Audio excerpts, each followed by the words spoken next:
بسم اللہ الرحمن الرحیم۔ السلام علیکم ناظرین، آج کی ہماری علمی بیٹھک کا موضوع ہے 13 رجب حضرت علی کرم اللہ وجہہ کی پیدائش کے بارے میں۔ حضرت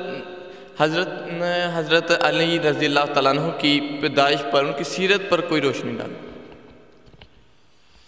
بسم اللہ الرحمن الرحیم۔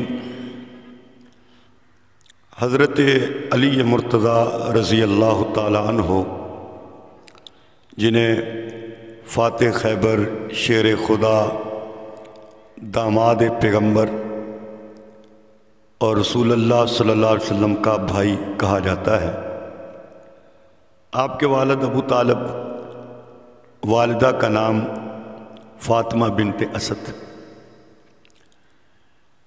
حضرت علی مرتضیٰ رضی اللہ تعالیٰ عنہ کی یہ بہت بڑی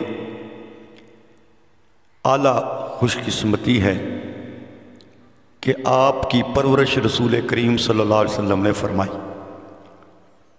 اور بچپن سے لے کر جوانی تک آپ رسول کریم صلی اللہ علیہ وسلم کی تربیت میں رہے۔ حضرت علی رضی اللہ تعالی عنہ اہل سنت والجماعت کے نزدیک یہ چوتھے خلیفہ، اور حضرت علی رضی اللہ تعالیٰ عنہ کو یہ بہت بڑی سعادت حاصل ہوئی کہ آپ نے 4 عظیم دور دیکھے۔ ایک دور رسول کریم صلی اللہ علیہ وسلم کا، ایک حضرت ابوبکر صدیق رضی اللہ تعالیٰ عنہ کا، ایک دور حضرت عمر ابن خطاب رضی اللہ تعالیٰ عنہ، ایک دور حضرت عثمان غنی رضی اللہ تعالیٰ عنہ کا۔ اور رسول کریم صلی اللہ علیہ وسلم نے جب آپ کو قاضی بنا کر بھیجا تو انہوں نے عرض کی، یا رسول اللہ صلی اللہ علیہ وسلم، میں کیسے فیصلہ کروں گا؟ تو نبی کریم صلی اللہ علیہ وسلم نے ان کے لیے دعا فرمائی۔ آپ فرماتے ہیں، پھر جب میں فیصلہ کرتا تھا تو میرا فیصلہ ہمیشہ صحیح ہوتا تھا۔ یہ تینوں بزرگ صحابہ، حضرت ابوبکر، حضرت عمر، حضرت عثمان، ان کے ادوار میں آپ ان کے مشیر رہے۔ کوئی معاملہ بھی ہوتا تو یہ صحابہ اکرام حضرت علی رضی اللہ تعالیٰ عنہ سے مشورہ لیتے۔ حضرت علی رضی اللہ تعالیٰ عنہ کے فضائل و مناقب بہت زیادہ ہیں۔ نبی کریم صلی اللہ علیہ وسلم نے فرمایا، علی سے مومن ہی محبت رکھتا ہے اور منافق بغض رکھے گا۔ تو علی سے محبت یہ ایمان کی نشانی ہے۔ مومن وہی ہے جس کی محبت حضرت علی رضی اللہ تعالیٰ عنہ سے ہو۔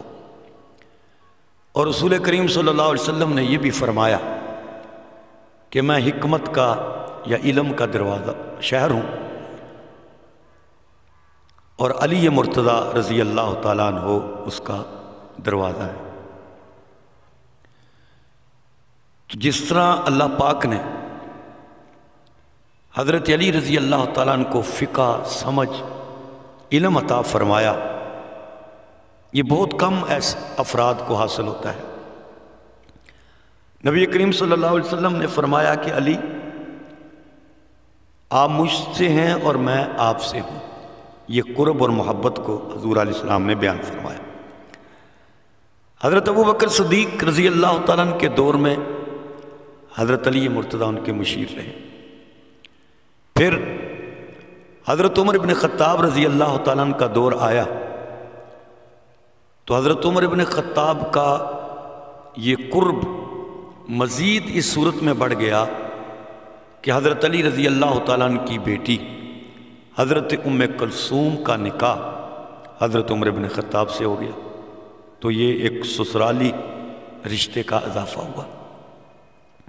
اور کوئی بھی معاملہ ہوتا حضرت علی رضی اللہ تعالیٰ عنہ سے مشورہ لیا جاتا، جیسے اصول کافی میں ہے، اہل تشیع کی کتاب میں، کہ حضرت عمر ابن خطاب کے دور میں جب ایران کی شہزادیاں آئی تھیں تو حضرت علی نے کہا تھا کہ جس کے سر پر یہ ہاتھ رکھ دیں تو وہ اس کا مالک بن جائے گا، اس کا شوہر بن جائے گا۔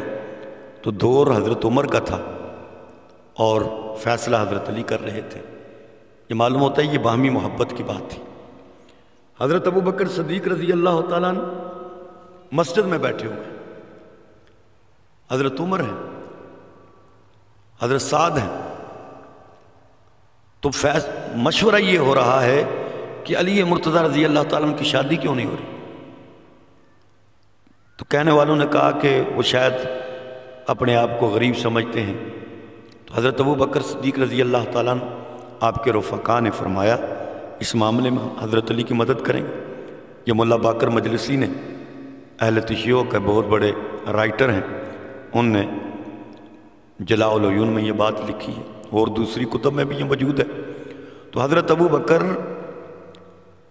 اور آپ کے ساتھی حضرت علی سے ملنے گئے اور انہیں ترغیب دی کہ آپ حضرت نبی کریم صلی اللہ علیہ وسلم سے حضرت فاطمہ کا رشتہ مانگیں، اور پھر حضرت فاطمہ رضی اللہ تعالی عنہا کی شادی جو حضرت علی مرتضیٰ سے ہوئی تو اس میں گواہ حضرت ابو بکر بھی تھے، حضرت عمر تھے، حضرت عثمان تھے، اور حضرت عثمان غنی نے حضرت علی کو شادی کا گفٹ بھی دیا۔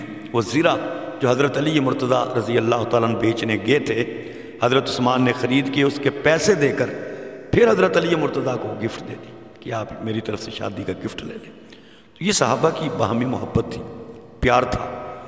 تو حضرت علی مرتضیٰ رضی اللہ تعالیٰ عنہ فاتح خیبر کہ خیبر کے میدان میں قلعے کی فتح نہیں ہو رہی، تو حضور صلی اللہ علیہ وسلم نے فرمایا کہ میں صبح اس آدمی کو جھنڈا دوں گا کہ جو اللہ سے بھی محبت رکھتا ہے، اس کے رسول سے بھی محبت رکھتا ہے۔ تو حضرت علی مرتضیٰ کو وہ جھنڈا دیا، اور حضور علیہ السلام کی دعائیں لے کر جب یہ میدان میں اترے، اللہ پاک نے فتح کر دی، اور مرحب جیسا پہلوان، طاقتور پہلوان، اس کو آپ نے 2 ٹکڑوں میں تقسیم کر دی۔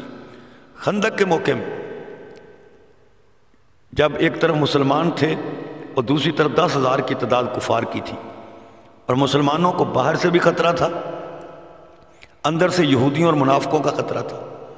اس کیفیت میں خندق میں صحابہ اکرام مدینے کی حفاظت کر رہے ہیں، رسول اللہ کی حفاظت کر رہے ہیں، تو کفار کا بڑا پہلوان عمر گھوڑا پر بیٹھ کے چھلانگ لگائی، دوسری طرف آ گیا، حضرت علی مرتضیٰ نے اس کو قتل کر دیا۔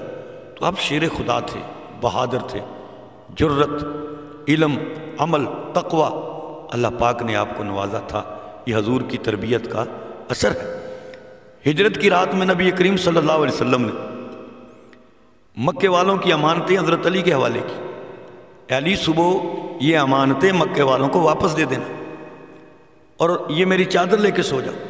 اب باہر دشمن کھڑے ہیں اور اندر حضرت علی مرتضیٰ تنہا موجود ہیں، رسول کریم چلے گئے ہیں، تو دشمن موجود ہو نیند کس کو آتی ہے؟ لیکن حضرت علی فرماتے ہیں اس رات کو مجھے نیند بہت پیاری آئی۔ تو یہ آپ کی قوت ایمانی ہے۔ حضرت علی رضی اللہ تعالی عنہ نبی کریم صلی اللہ علیہ وسلم سے سچی محبت کرنے والے، آپ کی سنتوں سے پیار کرنے والے، آپ کی اداؤں سے محبت کرنے والے۔ عید کا دن ہے تو آپ سوکھی روٹی کھا رہے تھے۔ کسی نے کہا کہ امیر المومنین آپ سوکھی روٹی کھا رہے ہیں، عید کا دن ہے۔ فرمایا ہماری عید اس دن ہوتی ہے جس دن کوئی غلطی اور کوتاہی نہ ہو۔ میں نے تو رسول اللہ کریم صلی اللہ علیہ وسلم کو دیکھا کہ آپ اسی طریقے سے سوکھی روٹی، کھجور اور پانی سے اپنا گزارا کرتے تھے، اور دنیا کو آپ فرمایا کرتے تھے دنیا میرے سے دور ہٹ جا، کسی اور کی طرف چلے جا، تو مجھے گمراہ نہیں کر سکتی۔ آخر ایک فرقہ تھا، خارجیوں کا ایک فرقہ تھا، وہ اسلام کی بڑھتی ہوئی شان و شوکت کو ان نے پسند نہ کیا، آدمی تیار کیے، عبد الرحمن بن ملجم، وہ بدبخت تلوار کو اس نے زہر لگایا ہوا۔ حضرت علی رضی اللہ تعالیٰ عنہ رمضان المبارک ہے، آپ مسجد کی طرف جا رہے ہیں آواز لگاتے ہوئے کہ الصلاۃ الصلاۃ، لوگوں نماز کا وقت ہو گیا۔ جب آپ مسجد میں پہنچے تو وہ جھاڑیوں میں چھپا ہوا تھا، اس نے تلوار ماری، آپ کی پیشانی پر لگی، آپ گر گئے۔ آپ نے فرمایا فزت برب الکعبہ، رب کعبہ کی قسم میں کامیاب ہو گیا۔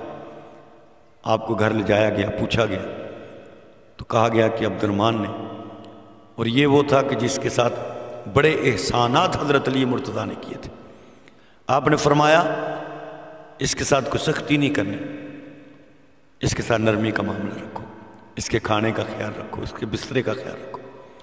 اگر میں اس زخم میں ٹھیک ہو گیا تو پھر یہ میرا اور اس کا معاملہ ہے، اور اگر میں شہید ہو گیا تو پھر تم اسے قصاصاً قتل کر دینا۔